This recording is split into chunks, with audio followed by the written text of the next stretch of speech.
दोस्तों, 3 ऐसी चीजें हैं जिनकी कमी की वजह से हम अपने सपनों को पूरा नहीं कर पाते, अनसक्सेसफुल रह जाते हैं, मिडिल क्लास रह जाते हैं। जिनमें सबसे पहली चीज आती है एटीट्यूड। दोस्तों, हार्वर्ड यूनिवर्सिटी की एक स्टडी से पता चला है कि किसी भी आदमी के सक्सेस का क्रेडिट 85% जाता है उसके एटीट्यूड को, और सिर्फ 15% जाता है कि वो कितना स्मार्ट है और कितने फैक्ट्स और फिगर जानता है। लेकिन शॉकिंगली हमारी एजुकेशन के 100% पैसे उस 15% के लिए खर्च किए जाते हैं, वो फैक्ट्स और फिगर्स बढ़ाने के लिए। लेकिन ये वीडियो बाकी 85% सक्सेस के लिए है।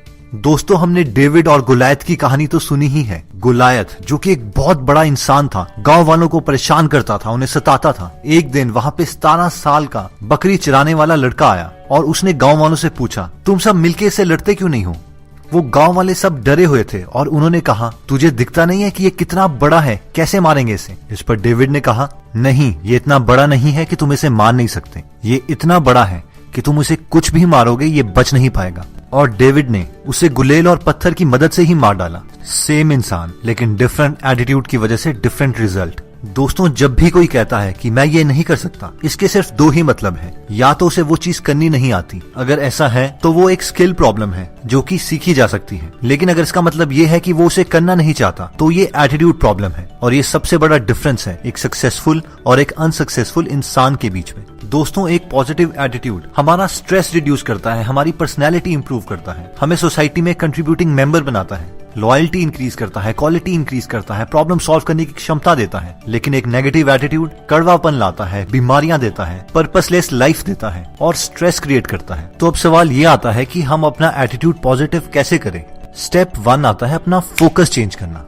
Look for the positive.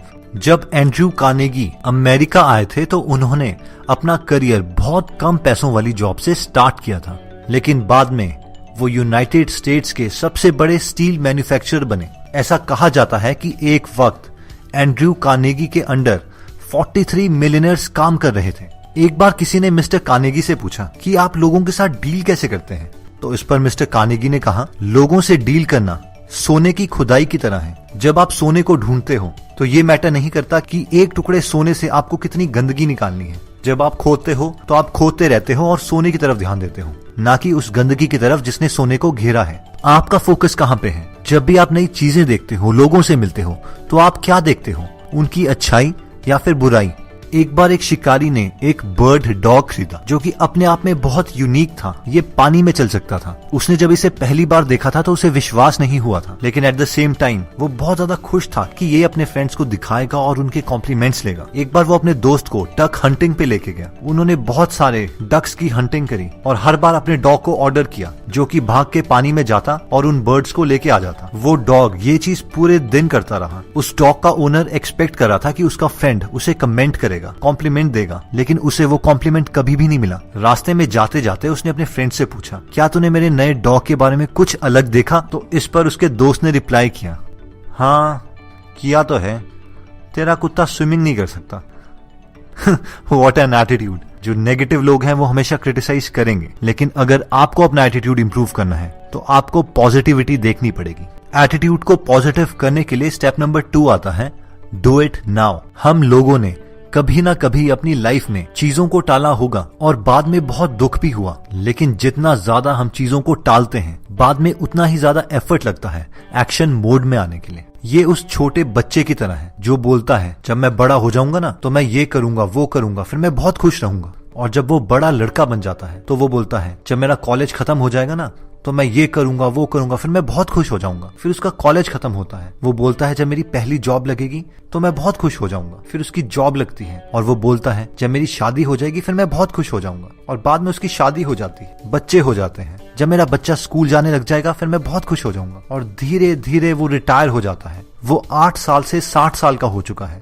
उसके सामने उसकी पूरी लाइफ चली गई। और ये बहुत ज्यादा दुख की बात है कि हम पूरी लाइफ अपने ड्रीम्स को नहीं जी पाए और चीजों को टालते रहे। कई लोग चीजों को बहुत बड़े बड़े शब्द कह के टालते हैं। यार, अभी मैं चीजों को एनालाइज कर रहा हूँ, सोच रहा हूँ। 6 महीने के बाद वो फिर से सोच ही रहे होते हैं। हमारे पास सिर्फ एक ही लाइफ है और वक्त सिर्फ यही है। अगर हमें करना है तो अभी करना है, वरना कभी भी नहीं होगा। पॉजिटिव एटीट्यूड को बिल्ड करने का नेक्स्ट स्टेप आता है, get into a continuous education program, यानी हमेशा नई चीजें सीखते रहिए। जॉन एक वुड कटर था।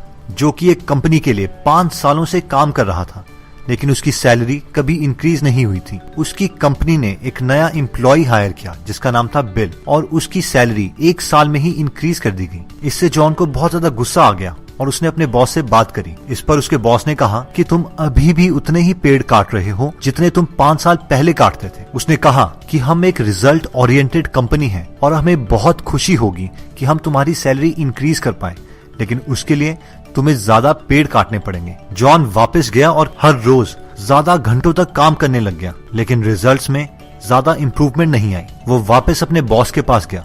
इस पर उसका बॉस बोला, तुम बिल से जाके बात क्यों नहीं करते? क्या पता उसे कोई सीक्रेट पता हो। जब जॉन ने बिल से पूछा कि तुम इतने पेड़ कैसे काट लेते हो, इस पर बिल ने कहा, हर बार जब मैं एक पेड़ काटता हूँ तो मैं 2 मिनट की ब्रेक लेता हूँ और अपनी आरी को शार्प करता हूँ। पिछली बार तुमने कब अपनी आरी शार्प करी थी? जॉन को अपने सवाल का आंसर मिल गया कि उसे अगर इम्प्रूव होना है तो उसे कंटिन्यूअसली अपने आप को एजुकेट करना पड़ेगा, नई नई चीजें सीखनी पड़ेगी। और हमारे साथ भी ऐसा ही है। दोस्तों, नेक्स्ट पॉइंट आता है सक्सेस। लेकिन हमें सक्सेस मिलती कैसे है?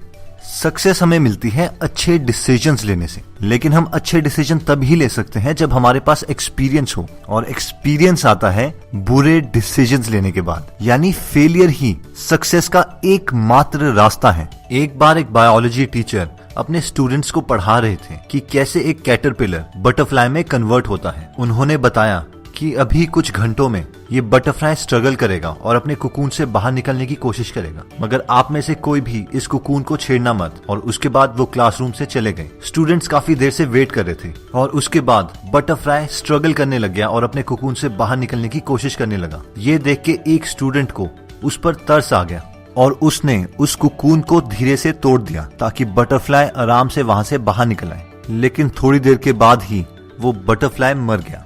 जब टीचर वापस आए तो स्टूडेंट्स ने उन्हें सच्चाई बताई। इस पर टीचर ने बताया कि आपने उस बटरफ्लाई की मदद करके उस बटरफ्लाई को एक्चुअली मार दिया है, क्योंकि ये नेचर का लॉ है कि वो बटरफ्लाई जो स्ट्रगल करता है उस कुकून को तोड़ने के लिए, उसी की वजह से उसके विंग्स में स्ट्रेंथ आती है। क्योंकि आपने उस बटरफ्लाई को वो स्ट्रगल नहीं करने दिया, इसी की वजह से उसके विंग्स में कभी स्ट्रेंथ नहीं आई और वो मर गया। हमारी लाइफ में भी एग्जैक्टली यही होता है। जब हम अपने क्लोज फ्रेंड्स को, अपने फैमिली मेंबर्स को इतना प्यार करते हैं कि उन्हें उनका स्ट्रगल नहीं करने देते, जिसकी वजह से उनमें वो स्ट्रेंथ ही डेवलप नहीं हो पाती जो सक्सेस को लीड करेगी, और इवेंचुअली वो फेल हो जाते हैं। हर एक ग्रेट सक्सेस स्टोरी एक ग्रेट फेलियर स्टोरी भी है। 1913 में Lee De Forest, inventor of the triode tube, इनके खिलाफ फ्रॉड के चार्जेस डाले गए और बोला गया कि ये लोगों को मिसलीड कर रहे हैं और अपनी कंपनी के स्टॉक्स परचेज करने के लिए बोल रहे हैं, ये क्लेम करके कि वो इंसान की आवाज को समंदर पार तक ले जा सकते हैं। उनकी बहुत बेइज्जती की गई, लेकिन आप सोच सकते हैं कि इस इन्वेंशन के बगैर हम क्या होते। न्यूयॉर्क टाइम्स ने दिसंबर 10, 1903 में राइट ब्रदर्स की विजडम को क्वेश्चन किया, उनकी बेइज्जती करी कि वो एक मशीन बनाना चाहते हैं जो हवा से भारी है लेकिन फिर भी उड़ेगी। लेकिन एक हफ्ते के बाद किटी हॉक में राइट ब्रदर्स ने वो अपनी पहली फेमस फ्लाइट ली। हेनरी फोर्ड अपनी पहली गाड़ी में रिवर्स गियर डालना भूल गए थे।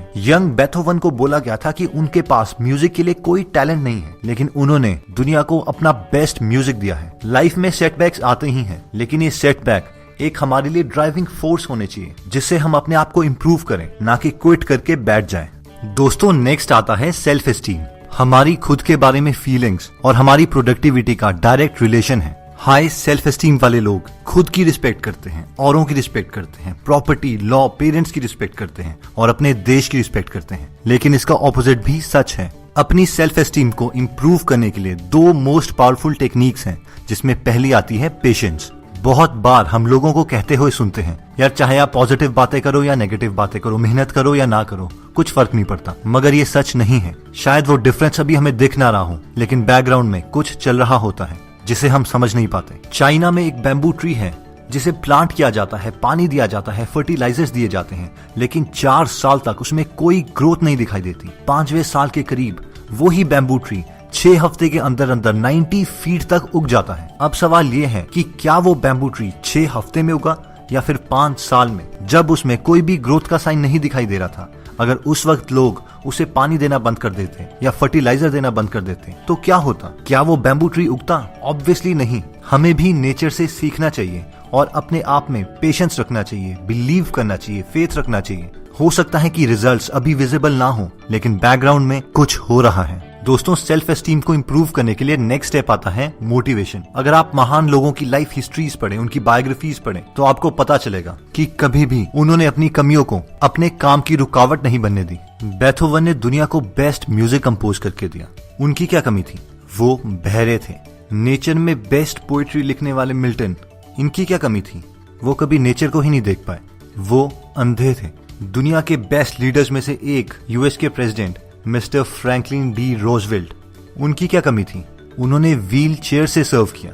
इवन कि अगर हम नेचर को भी देखें तो साइंटिस्ट्स के अकॉर्डिंग बम्बल बी की बॉडी इतनी भारी है और उसका विंग स्पैन इतना छोटा कि एरोडायनेमिकली वो कभी उड़ नहीं सकती, लेकिन ये बम्बल बी को नहीं पता और वो हवा में बेखौफ उड़ती रहती है। विल्मा रडोल्फ टेनेसी में एक गरीब घर में पैदा हुई थी। 4 साल की उम्र में उन्हें स्कारलेट फीवर के साथ निमोनिया हो गया, एक ऐसा डेडली कॉम्बिनेशन जिसने उन्हें पैरालाइज कर दिया और डॉक्टर ने उन्हें बताया कि वो पूरी जिंदगी कभी अपना पैर जमीन पे नहीं रख पाएंगी। लेकिन विल्मा की माँ ने उन्हें एनकरेज किया और उन्होंने विल्मा से कहा कि अगर तुम चाहती हो तो तुम कुछ भी कर सकती हो। इस पर विल्मा ने कहा, माँ, मैं इस दुनिया की सबसे तेज भागने वाली लड़की बनना चाहती हूँ। 9 साल की उम्र में डॉक्टर्स की एडवाइस के अंगेज जाके विल्मा ने अपना पैर धरती पे रखा और डॉक्टर्स को गलत साबित कर दिया। 13 साल की उम्र में उन्होंने अपनी पहली रेस लड़ी और लास्ट आई, फिर दूसरी, तीसरी, चौथी, 5वीं और तब तक रेस लड़ती रही जब तक वो फर्स्ट नहीं आ गई। 15 साल की उम्र में टेनेसी स्टेट यूनिवर्सिटी में उन्हें एक कोच मिले जिनका नाम था एड टेम्पल। विल्मा ने अपने कोच को बताया कि मैं दुनिया की सबसे तेज भागने वाली लड़की बनना चाहती हूँ। इस पर एड टेम्पल ने कहा, अगर तुम में इतनी मोटिवेशन है तो तुम्हें कोई नहीं रोक सकता और मैं भी तुम्हारी हेल्प करूंगा। ये साल था 1960 और विल्मा ने ओलंपिक्स में पार्टिसिपेट किया था। विल्मा का कंपटीशन जूटा हीन के साथ था, जिन्हें आज तक कभी नहीं हराया गया था। पहला इवेंट 100 मीटर रेस का था। विल्मा ने जूटा हीन को हरा के अपना पहला ओलंपिक्स गोल्ड मेडल हासिल किया। सेकंड इवेंट 200 मीटर रेस थी। विल्मा ने दोबारा से जूटा हीन को हरा के अपना सेकंड गोल्ड मेडल लिया। थर्ड इवेंट 400 मीटर की रिले रेस थी और उनका कंपटीशन दोबारा से जूटा हीन के साथ। रिले रेस में सबसे तेज इंसान सबसे आखिरी लैप भागता है। पहले 3 लोगों ने बैटन इजीली एक्सचेंज कर लिए। जैसे ही बैटन विल्मा को मिला, उसके हाथ से बैटन छूट गया। जब उसने देखा कि दूसरी साइड में जूटाहीन बैटन लेके भाग रही है, तो उन्होंने दोबारा से बैटन उठाया, मशीन की तरह भागी और अपना तीसरा गोल्ड मेडल 1960 के ओलंपिक्स में हासिल किया। ये हिस्ट्री बन गई कि एक पैरालिटिक वुमेन, जिसे डॉक्टर ने एडवाइस किया था कि वो कभी चल तक नहीं पाएंगी, 1960 ओलंपिक्स में दुनिया की सबसे तेज भागने वाली लड़की बन गई। दोस्तों, अगर हम रेगुलरली ऐसी बायोग्राफीज पढ़ें या ऑटोबायोग्राफीज पढ़ें, तो हम हमेशा मोटिवेटेड फील करेंगे। अपने रास्ते के पत्थरों को भी अपॉर्चुनिटीज में कन्वर्ट कर पाएंगे। अगर आप किसी को भी मिले तो उन्हें ऐसा फील करवाइए कि उनमें कुछ खास बात है और ये चीज पक्का रेसिप्रोकेट होगी। ये एक तरीका भी है आपकी खुद की सेल्फ एस्टीम इंप्रूव करने का। दोस्तों, हमने ये आपको सारी बातें मिस्टर शिव खेड़ा की बुक यू कैन विन से बताई है। जीतने वाले अलग काम नहीं करते, वो उसी काम को अलग तरीके से करते हैं। अगर आप इस बुक से